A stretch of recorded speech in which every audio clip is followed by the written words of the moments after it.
ನೀವು ಪೀಠ ರಚನೆ ಮಾಡಿದಕ್ಕೆ ಅಭಿನಂದನೆ.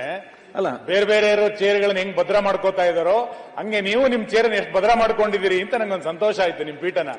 ಹಾಗಾಗಿ ಈ ಪೀಠದಲ್ಲಿ ಶಾಶ್ವತವಾಗಿರ್ತೀರಾ ನೀವು ಅಲ್ಲಿ. ಚೆನ್ನಾಗಿ ಮಾಡಿದಿರಿ. ಬೆಳಗಾವಿ ಅಧಿವೇಶನಕ್ಕೆ ಸಂಬಂಧಪಟ್ಟಂತೆ ಪೀಠ ಚೆನ್ನಾಗಿ ಮಾಡಿದಿರಿ. ನಿಮಗೆ ಅಭಿನಂದನೆಗಳನ್ನ ಸಲ್ಲಿಸ್ತೇನೆ. ನಿಮ್ಮ ಅನಿಸಿಕೆಯಲ್ಲ ನನ್ನ ಕೃತಜ್ಞತೆಗಳು. ಇದರ ಅರ್ಥ ಏನಂತ ಹೇಳಿದ್ರೆ ನಾನು ಇಲ್ಲೇ ಕೂತ್ಕೊಳ್ತೇನೆ, ನೀವು ಅಲ್ಲೇ ಕೂತ್ಕೊಳ್ತೀರಿ ಎಂಬ ಸ್ಪಷ್ಟ ಸಂದೇಶ ಕೊಟ್ಟಿದ್ದೀರಿ. ಅಲ್ಲಲ್ಲ, ಈಗ ವಿಧಾನಸಭೆ ಈ ಒಂದು ಪೀಠದ ಬಗ್ಗೆ ಎರಡು ಮಾಹಿತಿ. ವಿಧಾನಸಭೆಯ ಸಭಾಂಗಣದಲ್ಲಿರುವ ಮಾನ್ಯ ಸಭಾಧ್ಯಕ್ಷರ ಪೀಠವು ಬಹಳ ಪ್ರಾಮುಖ್ಯತೆಯನ್ನು ಹೊಂದಿರುತ್ತದೆ. ಸಂವಿಧಾನದಲ್ಲಿ ಸದನಕ್ಕೆ ಬಹಳ ಉನ್ನತ ಸ್ಥಾನ ನೀಡಲಾಗಿರುತ್ತದೆ.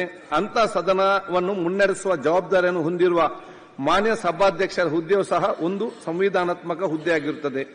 ಅಂತ ಹುದ್ದೆಯನ್ನು ಅಲಂಕರಿಸುವ ಸನ್ಮಾನ್ಯ ಸಭಾಧ್ಯಕ್ಷರು ಆಸೀನರಾಗುವ ಪೀಠವೂ ಸಹ ಅಷ್ಟೇ ಪ್ರಾಮುಖ್ಯತೆಯನ್ನು ಹೊಂದಿರಬೇಕು ಮತ್ತು ವಿಶಿಷ್ಟತೆಯನ್ನು ಹೊಂದಿರಬೇಕೆಂಬ ಉದ್ದೇಶದಿಂದ ಈ ಹಿಂದೆ ವಿಧಾನಸೌಧವನ್ನು ಕಟ್ಟಿಸಿದ ದಿವಂಗತ ಕೆಂಗಲ್ ಹನುಮಂತಯ್ಯನವರು ಈ ಪೀಠದ ಬಗ್ಗೆ